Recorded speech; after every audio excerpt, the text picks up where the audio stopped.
Okay, and it says that we're live. So, g'day, peoples. Hey, homies, what G'day, up? party goers, church, YouTubes, Facebooks, party goers. Yeah, back in the day, that was what I used to say to all the kids when I was at breakfast, when I was running breakfast programs, was, "How you doing, party goers?" So that was my my welcome to the to young people at breakfast. So party goers.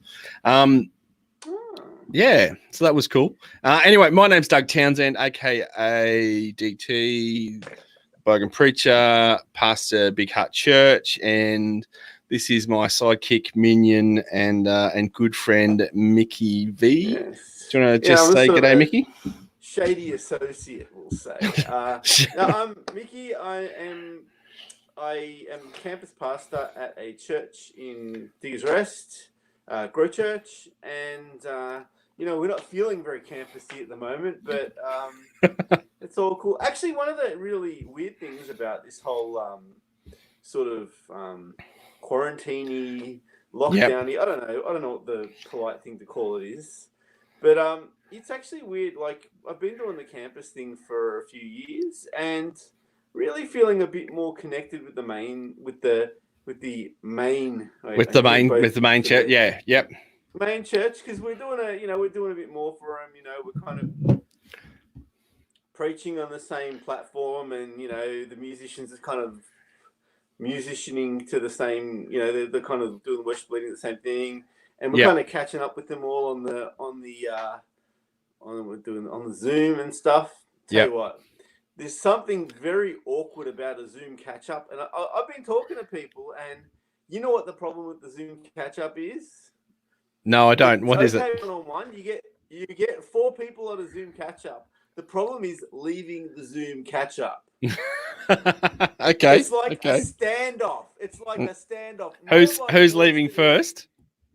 No one wants to leave first. Everyone's like, I'm not. Everyone like this. Like, I was at church, and look, it was actually really nice to Zoom with some of my churchies and stuff, because when no one wants to be the first person to leave. That I don't care if the roast is burning. I don't care if the kids are screaming. No. You don't want to be the first person off that Zoom catch up. No. We weren't bred for Zoom catch ups. No, and I think that's one of the things that it's a great way for us to connect with each other, but it's one of the new social norms that we're not 100% sure of yet. Of how long do you stay? How long do they go for? What are we doing? How does all of that work? So, yeah, the Zoom catch up. Again, I had the Easter Zoom catch up. We were on that call for 2 hours. That's pretty good. But was it a consistent 2 hours? Was it good? Like, was it a good 2 hour catch up? I think it petered off at about the 40-minute mark. But sorry, family. But that's just my opinion. So it's about 40-minute mark. It kind of petered out a bit. That's what I'm saying. Okay, so 40 minutes. 40 minutes, I reckon, is a good Zoom catch up for the church fam. 40 minutes is the sweet spot, because A, that's like the free amount you get. Yeah. And B, I think that's it. Like, we're actually we're going in with a plan next week. Yeah. This is sounding like, and again, I love you, church family. I love you guys. I love all of you guys. Spiritually, the other way, all the different Greek loves, blah blah blah. But here's our plan. A young Toby goes into. They're actually doing kids' church via Zoom, which is awesome. They do it after the service. Yep. Pretty cool. And we're gonna hop in as soon as kids' church starts. As soon as kids' church finishes, we're gonna say, "Well, you know what? It's time to go." Because we gotta eat lunch, man. Like, I'm not Superman. I need nourishment particularly after church, and I don't want to be feeding my face, eating a biscuit, and zooming people. I mean, it's not in the social norm. I don't know. But see, I think the social etiquette around Zoom is an interesting one, because I actually think when it comes to Zoom, and if you want to actually eat, one of the things I've been thinking about doing, or we've started doing it for us as a church, is we've said a 10:30 Tuesday, morning tea. So we're actually just starting to watch do morning tea on via Zoom, so we can sit and chat and hang out together. So, which is pretty. I think you're going to get a much bigger uptake than if you said during regular time, "Hey everyone, we're having morning tea at the church." Everyone was like, I got a life.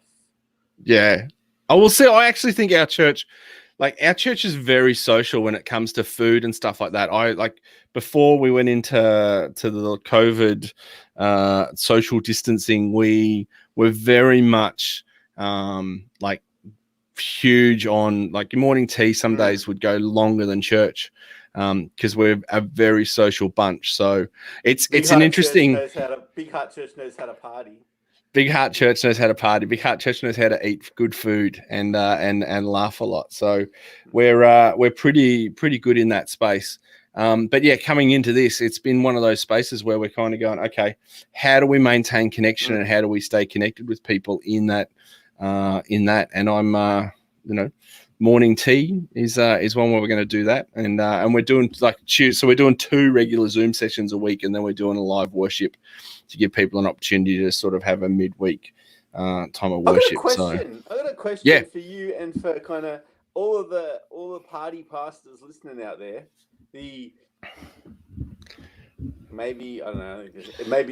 my question: how do you do visitors how do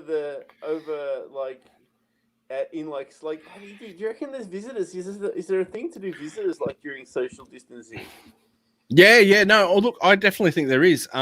So we've had a few people that we have known pop in and be a part of the services over the last few weeks. And from a church perspective, they're people who wouldn't normally come to church or wouldn't normally connect with us via. Well, yeah, they're visitors, but because of distance and things like that. So we've got a few different people. We've got some regular people watching from Queensland.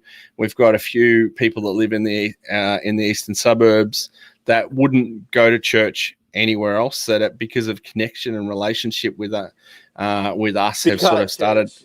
Big Heart Church Queensland campus. Big Heart Church Queensland have started to jump in on stuff. So what we've done is anyone that I'm not familiar with who drops a comment in below, after the service, I always go back and message that person directly in the comments and say, welcome to Big Heart, and sort of say a g'day to them that way. But I think that's one way to do it. But I also think if there's a knowledge of the person who is who may be popping in regularly, visiting.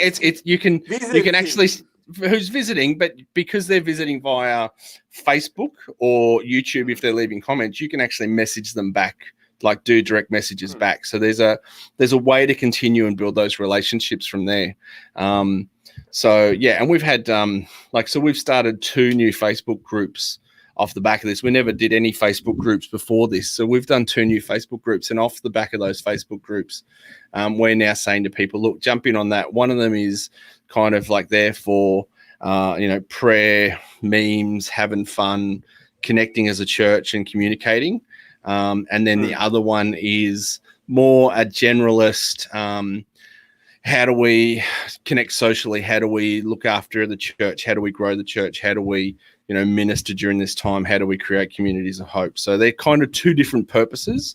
But we have had people jump in, who wouldn't normally come to church because of the streams, or wouldn't normally come to Big Heart in a Sunday setting, who have jumped in the streams and left prayer requests and things like that. So yeah, so I definitely think it's a useful tool. So.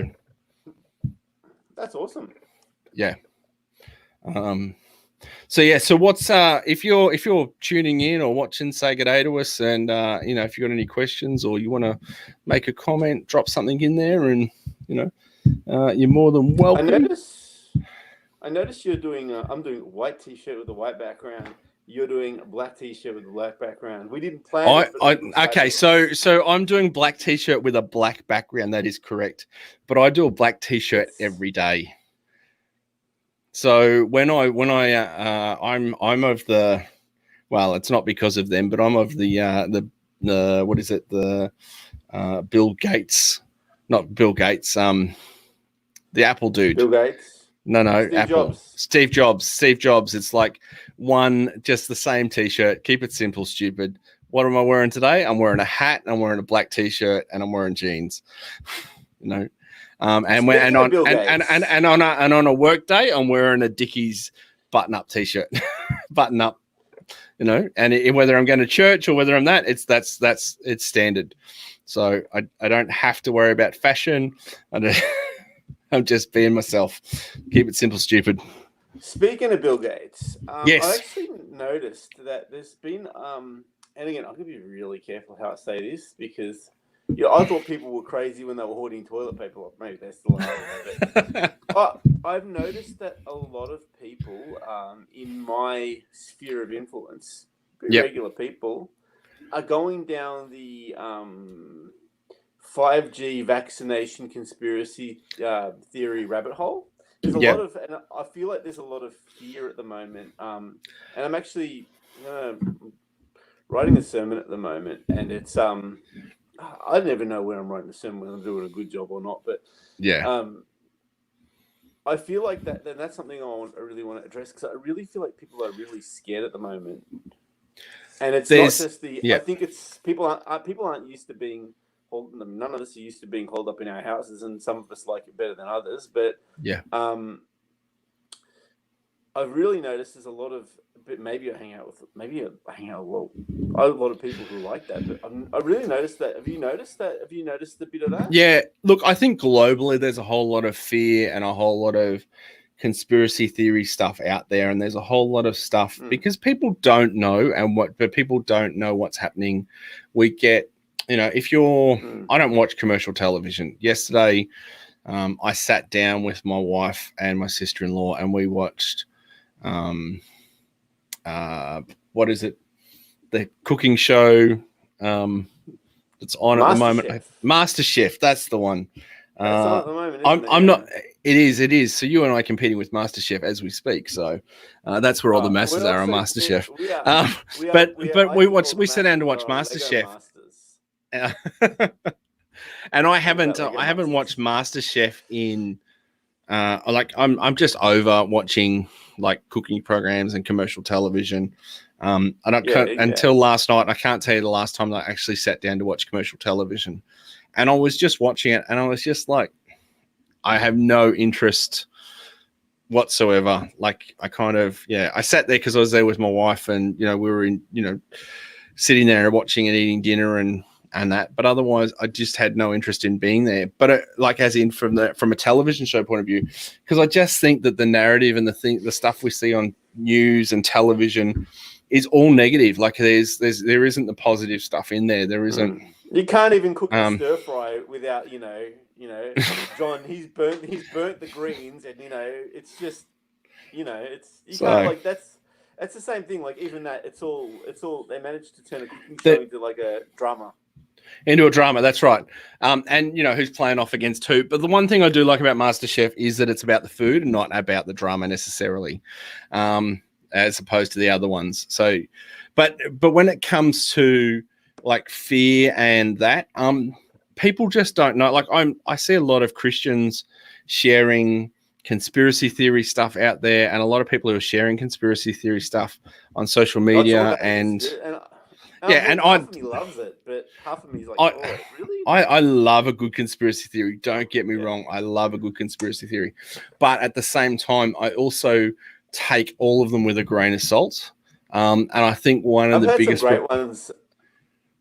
Sorry, you're saying? Yeah, no, I was going to say, I think one of the biggest proponents out there about the 5G, and coronavirus and all that sort of stuff is the David Icke stuff. And if you listen to David Icke, every so often he says stuff that makes sense, but every so often he goes off on these weird tangents. He does make some good points. You know what? Lizard people are definitely controlling this. Look, watch my eyes move and change. But that's it. But that stuff, like, don't get me wrong.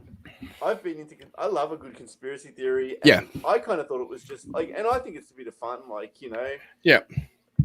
I'm a bit of a nut, but like these people like this, some people really, people like like not wackos like me, like regular people now are starting to be like 5Gs are killing the bees and they're going to microchip us and stuff. Yeah. Oh, Well, then look, maybe I they think when it will. comes to like you know, the microchipping and all those things, like there's things I look at in society and I kind of look at it and go, you know what, it is possible that there are bigger things at play in how we do stuff. It's possible that there are obviously bigger powers at play and bigger agendas at play in a lot of this stuff. But at the same time, I also think we have to take it with wisdom and have to understand that, you know, this is the world we live in. And I think from a biblical perspective, if I put on my pastor's hat, if I put on my biblical hat, the Bible says that it's going to get worse.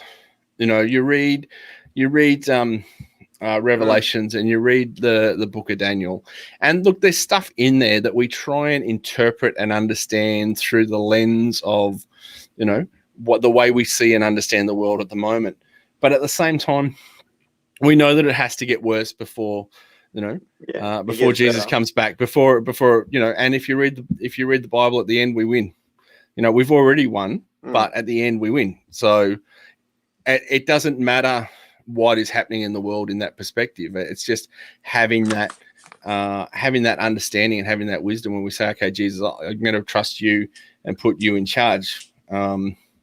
And I'm gonna trust you through all this. And I think when it comes to fear, that's a legitimate thing. Like when you don't know what's happening in your world, you get scared when you're getting so many different narratives, and the media is inconsistent or it's consistently inconsistent. And the moment someone goes, they are worse than usual at the moment. That's right. And the moment that someone says, hey, I have a different idea about this, and then they get shut down like massively, whether it's on climate change, whether it's on, you know, 5G, whether it's on whatever, you know, you name the ... Then people start to go, maybe, you know, it becomes the thing. Moment, man. Yeah, like you know, and there's you get people out there who are toey, but there's other things that are happening in the world that we don't hear about and we don't talk about. You know, like when it comes to conspiracy theories and those sort of things, as I said, I like it. I listened to a 2-hour interview today with the David Icke, you know, but the person who was interviewing was holding him to account and putting a fire to his feet, saying, okay, you've made this statement, so now why is this? So, and I think you have to. David Icke, he'd be loving it at the moment. But I think we need to, and this is the thing that I look at in the world, is I want to look at the left, the right. I want to look at the up and the down. I want to look at all the sides of the coin, and then I want to make my decision. I don't want someone just to say that, you know, the wall behind me is black. Okay. I actually want to know that the wall behind me is black. You know what I mean? Like I want to do my own homework. I don't want to just take someone's word at it, you know. And I take that down to like my faith. Like, you know, you can tell me X, but I want to go and explore that for myself. Like, you know, I in some ways I have a simple faith, but in other ways I have a deep faith. Like, as in, I want to go down the rabbit hole and I want to understand why I believe what I believe. So, yeah. Oh, that's cool. Yeah, but when it comes to fear, it's a legitimate thing that a lot of people are struggling with at the moment. So the fear of the unknown is huge, but we also a lack of like decent distractions. Well, yeah, and like we're spending so much time on things like this, which is fun for you and I, and hopefully for whoever's watching or listening at the moment. But at the same time, when you start to watch the same TV shows, or you just, you know, it's it almost feels like what is it, Orwell's 1984. You know, you got to keep the masses in control by entertaining them. So no, that was a Brave New World. So yeah, that was a Brave New World in 1984. Yeah. I think they what did they 1984 was Big Brother watching you. But yeah, there's, you know, we can go down all those rabbit holes, but I think at the end of the day, you know, we need to be wise, and we also need to go, okay, you know what, Jesus, I'm going to put my trust in you, and I'm going to, you know, I'm going to go back to your word and use that as my foundation. I'm not going to take the crazy people in the world, and I'm not going to let fear rule my life. So, because you can have fear or you can have faith. So, I like that. Yeah. Hopefully, like the people who are going to hear me like preach on Sunday, it's not. I may well just pilfer all of this and be like, so wise. I shaved my goatee though. Like it's gone. You shaved your goatee for. I'm bucking the trend when it comes to like quarantine. Everyone else is growing it out. I'm shaving it. Yeah. Trying to impress my wife at the moment. It's a hard sell. It's a hard sell. It's a hard sell sometimes, yeah. So what else? So what else are you observing or seeing in the world? Because obviously fear is a big thing. Like what else? What do you think's driving it apart from, the crazy conspiracies? There's the crazy conspiracies, and look, dude, even if whether they're crazy or not, I mean, who am I to say? Man, I mean, truth is, if they're going to hunt me down and chip me, it's probably, probably not a lot I can do about it. Like signing a change.org petition is probably not going to help. Yeah. Just saying. A lot of it, I've noticed it's weird actually. We've been doing the family walk thing. Everyone's so friendly at the moment. Yeah. Like everyone's like. It's not at the moment. Everyone's so friendly all the time. It's just that you're outside now seeing that. Yeah, seeing the friendly, and everyone else is forced outside as well. So. Yeah. I think one bad thing is going to happen at the end of this. And I shouldn't talk too loudly. We're seeing all these dogs, and they're all very cute. And I think that this is all a big conspiracy from the government and the lizard people and stuff to convince me to get a dog for my family. Because I've been holding out for years, and now it's like every day we see 20 cute dogs, and everyone he's like, "Oh, that's such a cute dog." I was like, "Yes, it is cute." The thing with dogs, it is that dogs are a conspiracy. But the thing with dogs is that they are a lifetime commitment. And if your kids want a dog, you need to tell them that it is a 15-year commitment. Can they see 15 years into the future? Okay, online poll. Online poll. How many dads have given their kids the lecture, got them the dog, and been saddled with all the work anyway? I want to know. Yep. Hashtag online poll. Hashtag online poll. I want to hear from dads. Did you give the kids the stern lecture about having a dog is a big responsibility, son, and you're gonna need to feed it and stroke its mane and wash it and all that stuff, only to be left being the schmuck picking up the poo at the end of the day? I want to know.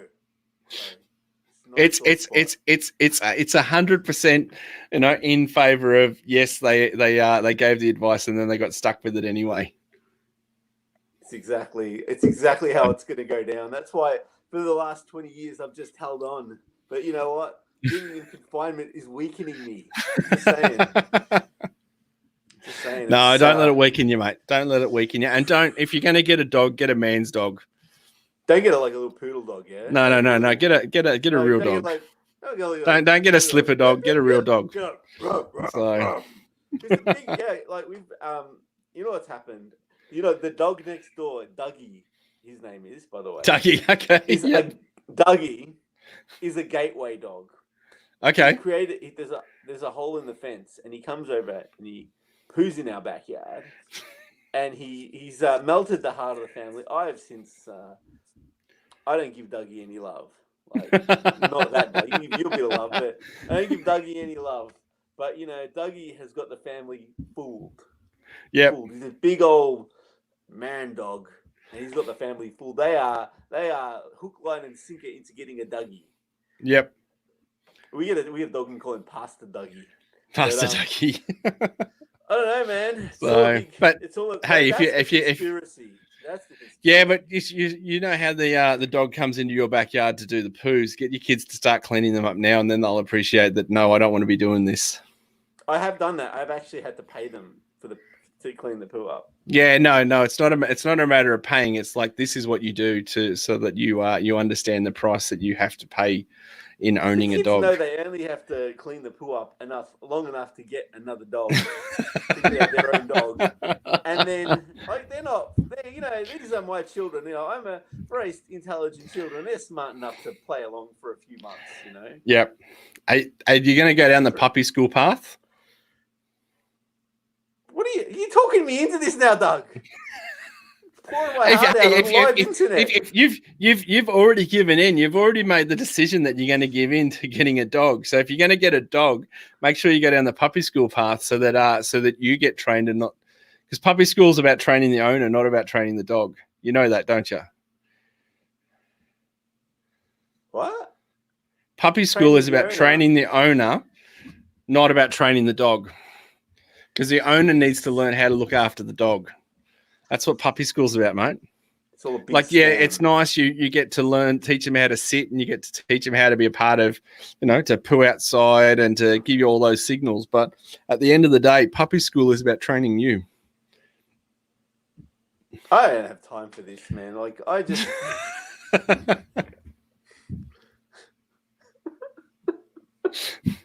it's inevitable. It's like the fact that we're going to get microchipped and that the 5G is going to kill the bees. It's inevitable. It's inevitable.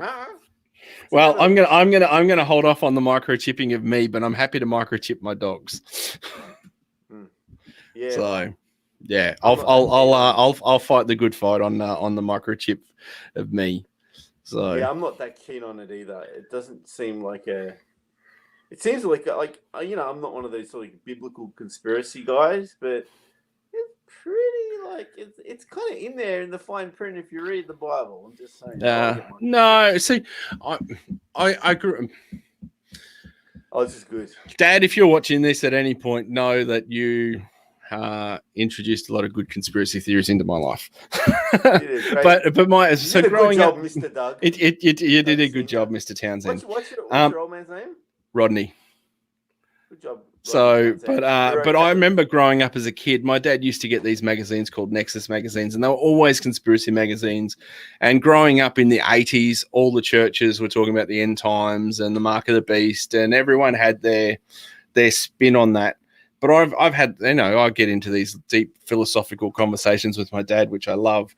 But one of the conversations that we've had and that he's convinced me of is that when it comes to giving up money, when it comes to, mark of the beast, when it comes to whatever that is, it will be something that people will take on because they choose to take it on, not because they're forced to take it on. Because, like, you think about it. Here's my mobile phone, okay? This thing lives with me. This thing now has the power. It doesn't have my driver's license on it. But, yeah, it lives with you all the time, okay? I have my credit cards attached to this. So if I wanted to, I can pay bills. I can go tap. I can click on here and go, yep, cool. I want that item on eBay, and tap, it's there, and I own it, okay? This thing is massively powerful in how we do it, and I want to have it with me. Okay, so when it comes to tracking or saying that, hey, you want to get this chip because it means that you don't need to carry this anymore, because it'll now let you communicate with your friends the way that you want to do this or you want to do that. Why do you want to carry this? And I think that, from the conversations I've had with my dad and from the stuff, it'll be something that people want to do. It's like money. No one carries money anymore. I still like to get cash out of the bank. I still like to carry a bit of cash in my pocket. I still like to put cash aside for purchases that I want to buy. But I think when it comes to the society, like what we're facing at the moment with Corona and all of those things, like I think the idea of us actually wanting to give up money, because people are going to say, well, coronavirus can live on money for up to 7 days or 72 hours or whatever. Who knows what statement they could make, okay? But you get enough people scared not to use cash, there's your cash. Why do you need to carry a bit of plastic anymore? Because that's breakable. This thing is the thing that you pay your bills with. This thing is the thing you pay at the shops. Okay. And then this gets smaller and then moved into something else and moved into something else. And before you know it, we're in a place where we're cashless. We're in a place where we're going, yep, cool. I can just walk up and pay this, and it'll be something that we choose and something that we want. And until we get to that place, people can be scared about whatever, but whatever that mark is, whatever that idea of the mark of the beast is, it's something people will choose to do. It won't be something that's forced upon them. Not to be one, not one to argue. Right? Argue with me. Lay down your case. I'm all for it. Here's my case, and look, again, I wasn't seeing this becoming like, some sort of Southern American rural radio station where people argue about the mark of the beast. It's like, well, the seven chans of evil. I wasn't thinking this is where tonight's conversation would end up anyway, but I'll go with whatever you think. Oh my gosh, I need a Bible. Oh, see, the problem is, you're going to get a Bible. That's right. Hey, what if you're going to get your Bible on? Anyway, I'll do it by memory so I can get it wrong and somebody can blast me in the comments. Even better. But I do recall that it said in the I feel like it was the Book of Revelations, or was it Joel? It was something like that. Anyway, it's in the Bible. Please don't revoke my credentials, CRC. Helen's jumped in and asked a question. Is the end a microchip your body? Helen, I have no idea. We're just pontificating and having some fun. Anyway, I don't know if I want to argue this because it's like, yeah, go on, argue it. Look, and I think this is, obviously we don't know, but I'd love to hear your theory. My theory is the only thing I'm saying is, you will have, I suppose you will choose it because it says in the Bible that some will and some won't. But I think they're going to make it kind of hard on you if you don't choose it. Like, you know what I mean? You won't be able to trade. Yeah, but that's because people will then choose to, it makes it hard on you, but you choose to do that. Okay? So you got to remember, so passbook accounts. When you and I were kids, we all had passbook accounts. You would go to your local bank and you would get a passbook account. Did you have a Dolomite account? I probably did have a Dolomite account, but you would have a passbook account. How many people have passbook accounts now? Not I. What generation do you think would have a passbook account? Old people. Old people. Older than us. Like much older than us. Like super ancient. Old people. Ancient old people would have a passbook account. So when they pass out, when they passbook account and they are livid at the moment. They were just like, that's right. So when they pass away, who has a passbook account? No one. No one. Okay, so there's the only way that we track money is digitally then. So you and I have our credit cards, you and I have our bits of plastic. You and I trust our bit of plastic. Yeah? When we pass away, what's going to happen with that bit of plastic? I imagine somebody will snap it and take all the money out of it if there is any. If there is any. But because the whole idea of moving towards using plastic has been something that we've shifted to over time. Man, you're starting to freak me out, Doug. I wouldn't if you had said to me 5 years ago, Doug, your mobile phone is what you'll be paying your bills with. Yeah. And you won't need the plastic in your wallet. I'm like, yeah, maybe I can see how that's coming in. But at the same time, I was really reluctant to do the tap and go on my phone because I was like, that is just too scary. I haven't gone on the phone yet. I have it on my phone. I don't use it as much on my phone anymore because I got told I was spending too much money because I didn't know how much money I was spending, so I backed off on it. It's like, no, but you would go to the shop because I like to pay cash where I can. And even when I'm paying stuff, I pay for it out of my savings account, not out of my credit account, so that I know how I'm managing my money. So I know how much money I've got in there, because otherwise I find what I do is I go to the bank or go to the shops and I go tap, I go here and I go tap, I go there and I go tap. And before I know it, I have blown my budget for the fortnight. All tapped out. I'm all tapped out, literally tapped out.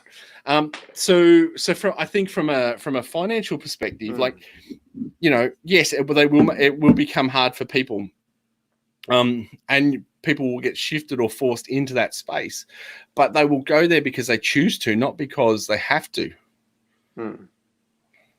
That's true. Another thing about the whole conspiracy duvelakis, right? Maybe something will happen, but the stuff that every generation experiences something unique to them, and it's like, holy crap, the end is near. And people have been saying it for 2,000 years, because you know what? Stuff happens.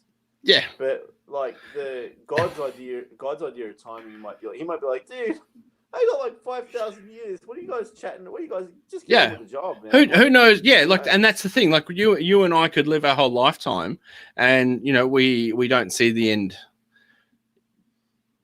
Kids could as well. That's right. Our kid, your kid. I don't have kids yet, but your kids could as well. Like, there's no time frame. Like, he hasn't said in on this day or this year. It says you'll know the times and the seasons, and we can look at stuff and we can go, yep, this looks like this is happening and this is happening in our world, and I can read that and I can go, okay, this is what the Bible says, and I interpret this as potentially maybe fitting in with that. And then people come in and give prophecies and say, this is this and this is that. But I think at the end of the day, like, we have to have wisdom, Like, if you talk about the end of the world, they talk about the rapture and all those sort of things from a biblical perspective. To be honest, I'm not fussed about that. Like, the Bible says that it's going to happen, and until then, I've got a job to do. Yeah, that's it. I feel like, it doesn't matter whether it's pre, post, mid, tribulation, whatever. I've got a job to do. I've got a thing on pan millennial, because it's going to pan out one way or another. Okay. That's not my joke. I stole it from somebody. Yep. And look, I actually quite like that. I think it will pan out, and things will pan out in life. It's not there's no one set thing, or Helen, if you're watching and you got questions, chuck them in there. Happy to answer them. I might not be very good at it, but we'll see if we can confuse you a bit more. But people are scared, and I think it's an opportunity for those of us who, for all of us who, for all of us Christ followers who've got influence over people, to kind of allay those fears. Because you know what? Even if the world is going heck in a handbasket, can't believe I just said heck in a handbasket. Yeah. Even if it is, like, all we can do is put our faith in Jesus and put our trust in him, and just try and listen to him and do what he tells us. Yeah. To do. Look, totally agree. And I think when it comes to that's as a Christian, that should be our response. It's like, let's keep pointing people to Jesus. Let's live a way that honors him and live a life that honors him. And let's not live in a place where we let fear rule or dictate our lives, but let's be, live a life of grace, hope, and love. Let's put our faith and our trust in him. Yeah. Can I ask you a cheeky question? Yeah, go for it. Fire away. Are you going to get the app? The app, the COVID app? Yeah. No. Yeah. No, I have no intention of getting it. Yeah. I don't know, man. So, and look, to be honest, this is my own personal thing. Yeah, I have no intention of getting it. And if they forced me to get it, then I would go and get a dumb phone. Like, that's where my headset's at the moment. Like, I don't want to be forced into things like that. And it's not a fear thing. It's just me going, okay, I don't know that it's necessary, but I'm going to live my life that honors Jesus. But I don't necessarily think that is something that's going to help me in that. Does that make sense? Yeah, we were chatting at the dinner table, I think it was yesterday, and we're just talking about the idea that, it's true, digitally, we sometimes you may have nothing to hide, but sometimes it's even it's the fact that you just sometimes don't want people kind of, I don't know, it's a whole sort of civil liberties thing that I'm not very good at. Like, I don't know much. I'm not. Yeah. Although I might get the app, I could be convinced. I'm gonna say, God bless him, ScoMo has got a lot of sway in my books. Yeah. Hey, I've got a lot of respect for ScoMo as a prime minister, as a politician, particularly the way that he's handling the nationally the way things are getting handled. But at the same time, it's not the ScoMo that if I was to be concerned about how any of that played out, is not ScoMo that concerns me. It's who's in power in 7 years' time, and what do they do with that information, or because people are already in this place where they're going, yep, I'm going to take this on and I'm going to do that on because we're doing it for the right reasons. Well, then what happens later down the track? Does that become your compulsory ID? So if you look at the States, there are some things in the States where, and I think we've kind of already got that here in Australia, but you won't be able to catch a flight anywhere in America without a certain required ID. Your passport? No, an approved ID. So like we have our driver's license and things like that. Like in America, they're actually bringing it into law. I believe they're bringing it into law that you actually have to have this certain type of ID to be able to catch a flight anywhere in America. And a lot of that stems back to the September 11 stuff. So some of the states actually brought that in, but that's being rolled out for 2020.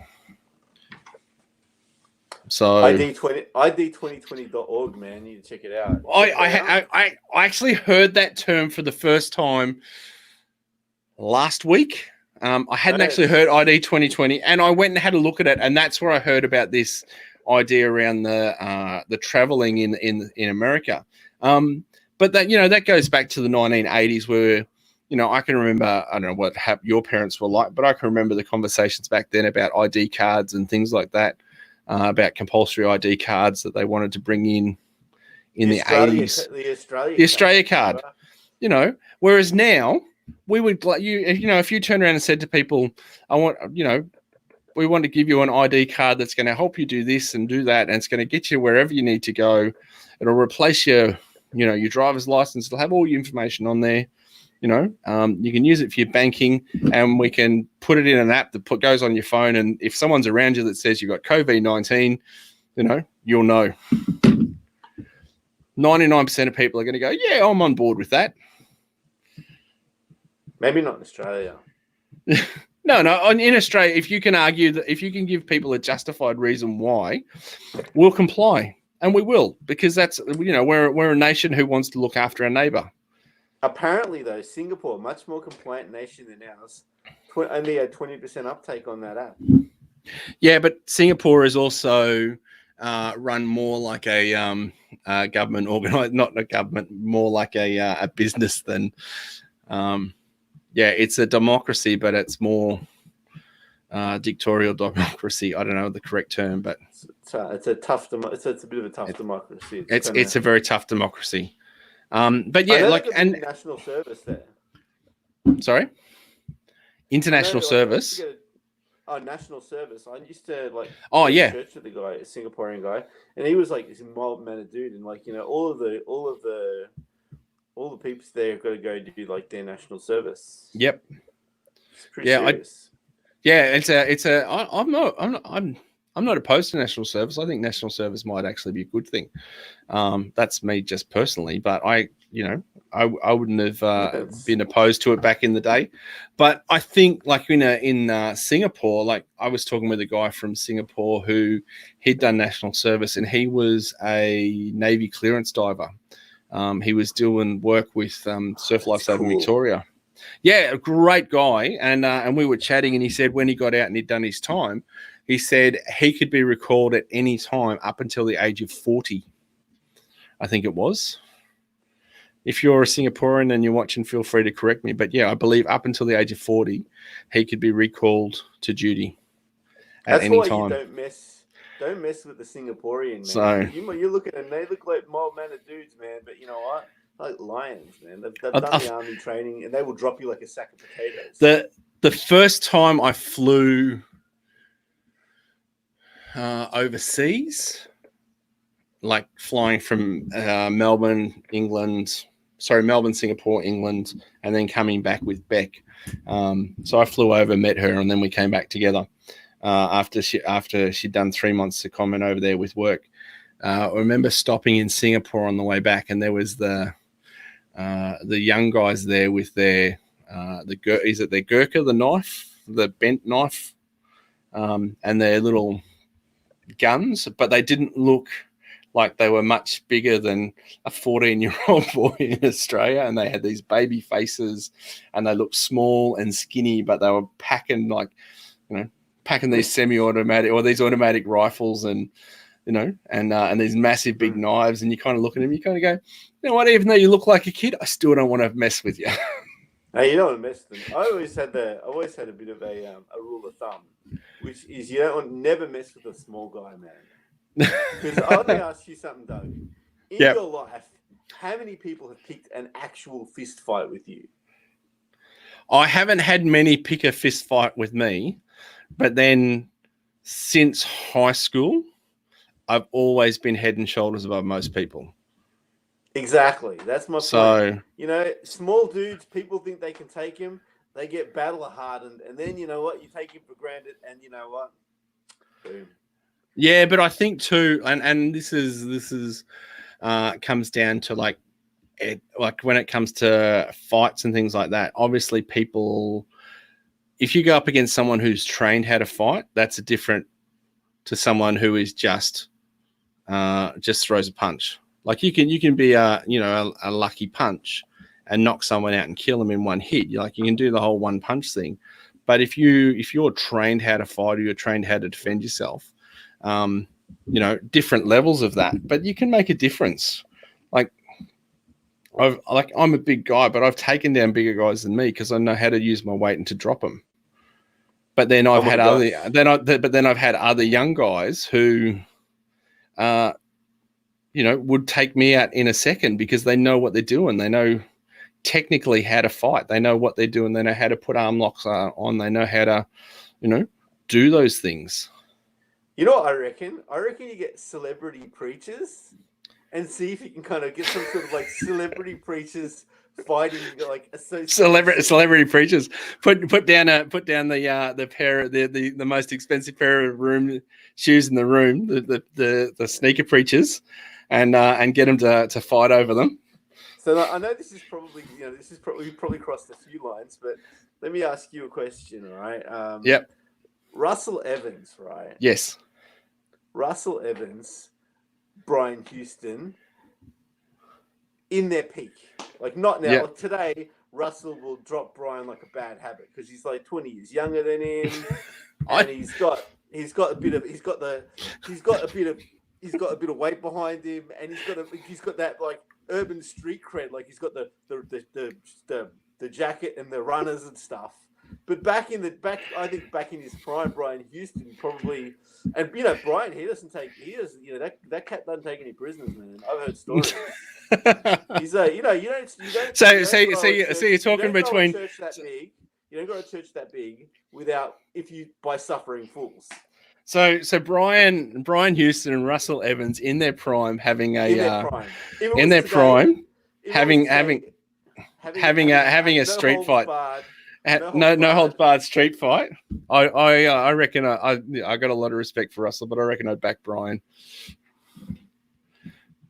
I don't know though. I feel like Russell is the underdog, and I feel like because Brian was the guy who was kind of always going to be something, Like I feel like Russell, ever since he was young, he was the underdog, his brother was the guy who got the church, and he was the guy who kind of got screwed over a bit. I don't know. I know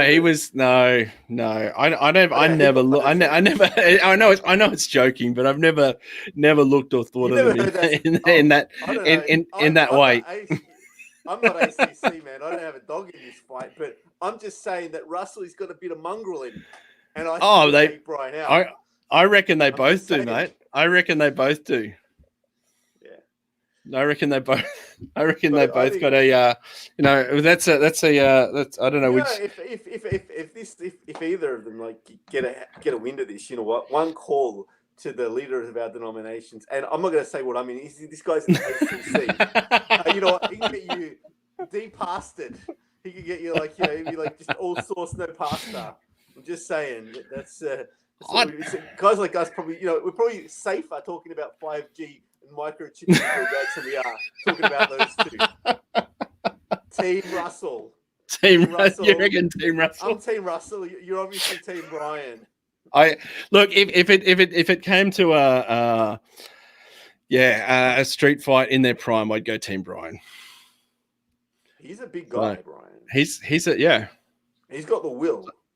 They both do. So, actually, the first time I met Russell. The first time I ever heard Russell preach was I wasn't walking with Jesus. So, yeah, but I wasn't far off it when the first time I ever heard Russell preach, and it was at a youth camp in Brisbane. So, and that message sticks with me to today. Mm. So, and I'd never heard Brian Houston preach in live, like, you see him on TV and stuff like that, but I never actually heard him preach until a national conference a couple of years ago. And really? there's an anointing that man carries, like they both do, but there's an anointing that man carries in the way that he communicates. Like he communicates well on television, but there's an anointing in the room when he ministers, and I can understand. Like for those guys to be, any pastor, obviously carries weight that the church doesn't understand. Like when we planted Big Heart, I knew that, there was a different thing, but once you see behind the curtain and you actually start to realize what is there, it's a totally different place to anyone that is just a regular, loves Jesus, committed to the church, serving. But there's a weight that pastors and particularly senior pastors carry. But then you go to someone, then you take a few steps, then you take those steps up to, the Brian Houstons of the world, the Russell Evans of the world, even the state presidents of whatever denomination, national presidents, and I'm fading out there of denominations. There is an anointing that they carry for that. Mm. Like, and then you got Jack. You got guys like us that joking about them having a fist fight. Although that's right. I would think either of those. I think both of those guys secretly. Not that either of them are going to watch our podcast. I'm hoping. This is the end of my pastoral career. That this will be finished before it even started. No. What you do is you go Russell or Brian. If you're watching, let me know and I'll buy you a coffee. Love to catch up. No, they'll send their goons to beat you up. But I think in their heart of hearts, both of those guys would be saying, "Yeah, I would win that fight." Neither of those guys is not like Russell saying, "Yeah, you know what, Brian would totally take me." To get to that level, you've got to think that you could beat another pastor in a fist fight. Or what are you even doing? No, it's not a comparison thing, but it's a spiritual battle. I know we're joking around about it being two people going in as a stoush, like a UFC between pastors UFC. Pay to see that. Pay to see that. Pastors UFC. But I think at the end of the day, I think the anointing and the battles that those guys have gone through spiritually to get to where they are, I take my hat off to them. Like, I know the challenges that I have just in my everyday life, let alone the weight that they and the spiritual authority that they carry, for their churches. But at the same time, I think, but at the same time, we serve the same God. We walk in the same authority. You and I walk in the same authority as they do. They just understand it differently. Yeah, I single them both out because I quite like them both. Totally. I say this though. I mean, not that again, you're the peacemaker. I'm the war maker. I say Russell, great preacher, not as good as his wife. Ooh, okay. Oh, what's her name? Sam? Sam. Yeah, Sam's pretty feisty. She's good. Better preacher than her husband. I mean, that's he's a good preacher. That cat can. The guy can. You know what? The guy could preach. The something's off of something. Have you heard her mum preach? Oh my gosh, she got a mum who can preach. Yeah, it's Jackie Hall, Tim Hall's wife. Is that her mum? Yeah. What? Yeah, amazing. Her mum can like Tim Hall's good, but Jackie, his wife, oh my god, it's in the family, mate. It's in the family. So Russell meets Tim Hall. He's this like dude, and he's like this like Tim Hall's a dude, yeah. Tim Hall's dude, yeah. And he's like, wow, this guy's awesome, and his wife can like preach his butt off. I think I'll marry his daughter, and it's like, you're destined to be like number 2, man. I don't know, like I don't quite know if that's how it went down for them, but I'll let you live in that fantasy world. I live in that's it. That 5GBs, man. I'm not. Look, it's not just me, man. I think it's the 5G. Online poll: better preacher, Sam Evans or her husband? What's his name? Sam or Russell? Again, one call, and this could be. You'd be like, you get the call from who's the Victorian ACC? It's Shane Baxter, yeah. Shane Baxter, yeah. I got a lot of respect for Shane. You get the call from Shane Baxter. We'll turn up next. We'll turn up to this podcast next week. You'll be white as a sheet, and we'll never be allowed to talk about this again. Never. I actually think that Shane and I would go for a ride together if he's still got his Harley. I'll say this though: Shane Baxter would kick Brian Houston's butt, and he could kick Russell Evans' butt. I reckon he'd beat both of them. That guy's a mongrel. Shane Baxter would be. What's the? He's got the Tiger Man. No, well, yeah, but do you remember the Untouchables? Yeah, I know the Untouchables. Yeah, there was. Is it the Mickey, the guy played by Sean Connery? Yeah, he's the Irishman, and he's he says you bring a knife to a gunfight. Yeah, I reckon Shane Baxter would play that character. He'd be like, he'd bring the gun. That guy's got a wife who can preach as well. She does. Yeah, George is really good. So, yeah, there you go. They do an amazing job. I feel like this. I don't know what was less edifying, this or the 5G conversation. It's all. I don't know which is less edifying. I don't know which is less edifying, but we're gonna start scripting this. Oh no, I think this is the way it should roll every time. So what's how you guys how are you guys surviving lockdown? Oh man, I love lockdown. Sad for missing my church family. Sad for my kids missing sport. My son Adrian, he loves his basketball. He's about to start his 3rd team. He just loves it. Sad for my daughter missing her friend. Sad for my son Toby missing swimming lessons and all that stuff. But I love lockdown. I get to be with my family every day. Have lunch. I had scones for morning tea. Baked scones. I love lockdown, man, and I love my family. And man, this is probably the best time. I'm enjoying this so much. I know that's not what you're supposed to say. Oh, No, I think it's good to hear some positive. It's good to hear some positive because a lot of people are really struggling with it. I have my moments where I struggle with it. So yeah, I think my wife is struggling. Like I'm home a lot now. Yeah. I think it was like the fact that you're home a lot, I can understand why she struggles. It's a struggle. It's like she's like I don't know. I'll say one thing though. We all have to do. There's a lot. The house is getting a lot dirtier. But I don't know, man. I love it. I love lockdown. It gets to hang. We get to talk. We're still talking. We're still chatting. Okay. I think it's cool, man. I've got no problems with lockdown. I know it sucks for all the people who've lost their jobs and stuff, and it's awful, and it's lots of bad things about it. But we just buy some groceries and we just stay at home, and it's pretty cool, man. I love my family. Love lockdown. Yep. And everyone else, I'll be there to see you soon, man. I promise. As soon as it finishes, we'll hang out, and I'm excited about what we're going to do with our church when we finish lockdown. We're going to try our best to keep it all together now. Yeah. And I feel like we're going to come out as a church. We're going to be more excited. We're going to be like people who just come back. Everyone will just come back from a holiday, and everyone will Yeah. be like ready to rock and roll. Yeah. Yeah. No. How about you guys? How you guys doing?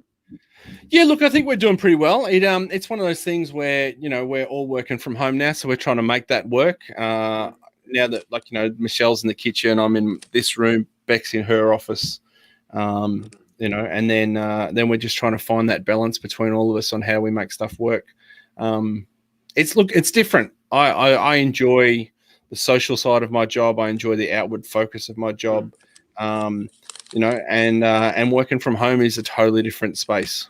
You know, it is. So trying to find that balance in how do we do stuff and how do we connect, and all of those things is it's important to me. So, but I think, you know, we're in this for this for the long haul. I think so. I don't think anything's going to change in the next few weeks. So, you know, we've just got to find a way through it and find a way to keep positive and have fun and do what we do. So, yeah. And good things will happen on the other side, man. And I'm excited. I get to go to my church on Thursday and preach for Sunday. Okay. Do the pre-recorded. Yeah, I don't know, man. Just make sure that you're not wearing the same, or make sure you're wearing the same shirt as you are when you're playing bass. Oh, you know what? Thankfully, they recorded another set of musicians. I was so happy. That was my friends, the Salibas, this family, and this guy Josh, and had new musicians. And I just couldn't watch myself. And every mistake, every issue, everything. I'm like, I just got so sick of looking at it. I know that's not a good. I know it's not the best attitude. But I just got tired of looking at it. It was just a fresh, young worship, and I just loved it. It was actually the highlight of my Sunday was just somebody else playing bass. I was getting tired of playing bass. Yeah. Because they did like 4 weeks or something, and I was just excited to see those guys, and I wouldn't want to see it for 12 weeks. And every week I'd gripe about it, and my family would roll their eyes and say, "Come on, Mick, it's not about you." Like, you told me off. And I was just happy to see, yeah. But we actually, the guy who was like doing the service leading was also in the band on Sunday. Okay. Black shirt, white shirt, white shirt. He'd get up, and he'd be like, "Yes, welcome to church and blah blah blah, and life is good and Jesus and stuff." And then he'd be like, "And now we're gonna have some music." And then he'd be on like, you know, black shirt. Then he'd be like, you know, Jesus, Let's just totally like ruin the whole service. No, it was a great service. Love you, Pastor Noel, love you. But it was for those. That was black, white. Black, white. For those of us who are extremely finicky. Maybe I see. I hear you. Yeah, but I actually like the way that, you know, every church is doing it differently and being creative. There's one church that I've been watching, and, you know, for most people that are paying attention, they probably wouldn't pay too much attention to it, but they're actually doing it in front of a green screen. Really? So the person is going like, so the service is going out live from what I can tell, but all the music in that is pre-recorded. And they just do it on the background.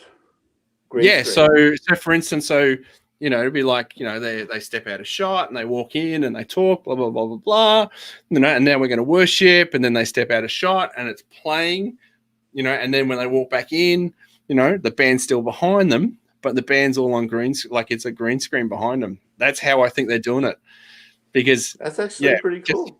Yeah, so it looks like, you know, the band's there and everyone's there, but I think all of that has been pre-recorded. I tell you what, a lot of these church techs, man, these guys are working harder than they've ever worked before, man. Oh yeah, definitely. You know, my church actually runs they've got like a 5-minute. They run a 5-minute variety show every weekday called The Grow Show. Okay, that's cool. And it's cool. Oh my gosh, it's so much work though. Like, oh man, every day. Like, don't get me wrong, Pastor Chris, if you're listening, you know, top job. But I tell you what, this guy's a glutton for punishment, because it is him and Matt, who's his son, who's the he's kind of like the church's man Friday. He does the books. He does he's just this poor kid, man. You know, he's just so busy. At the end of this, he's going to need a holiday. Yeah. Oh, I'm so hanging out for a holiday when this is over. I'm going to work out how to do live streaming from my holiday. So, but one of the things that I've been actually thinking about, like from the church, because I like your idea about the growth thing. So when I first started doing the Bogan Preacher, I for a while there, for about, I don't know, probably about 3 or 4 months, I did what I called the Daily D, which was daily. So I would do like a video every day, and I lasted probably a bit over 3, maybe 4 months doing that, which was a really good thing for me in my learning curve and that. And I've tried to get myself back into that mode of doing it again. And, you know, like I've done a few different things. Like I've done this idea of thinking out loud where it's just me pontificating a verse, whatever, life, something that, you know, is standing out to me and sort of just talking and, you know, end capping it. But then I've also thought about that exactly what you just said, like a grow type thing. Because this program here will actually let me do a green screen. Oh, really?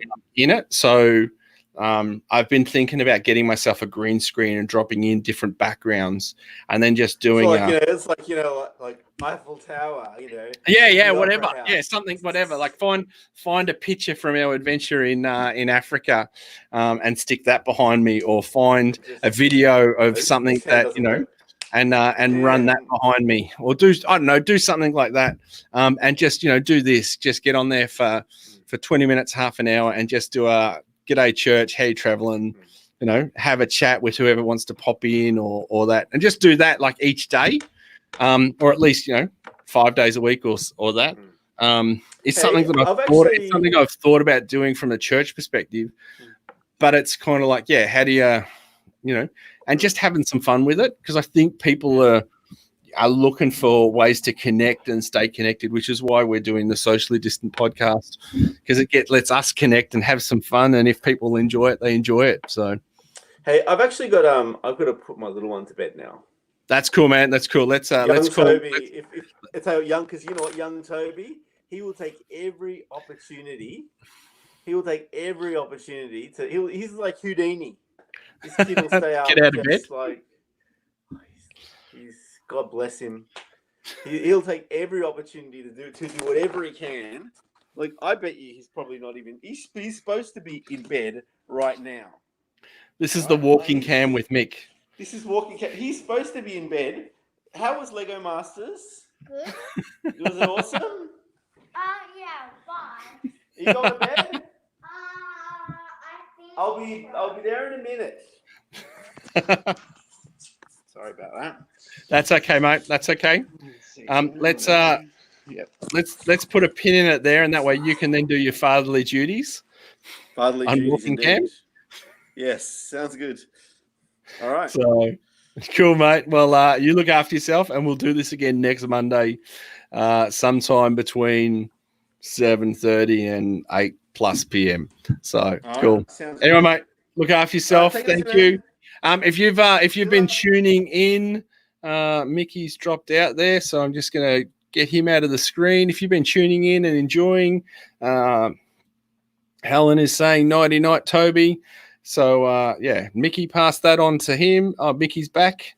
So will do. Helen's saying good night. Yeah. Good night, Tobes. Tobes, do you want to say good night?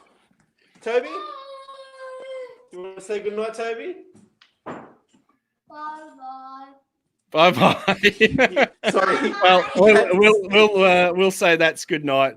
Thanks for tuning in. I hope you've had fun, and yeah, don't worry about us and our crazy conspiracy theories and UFC for pastors.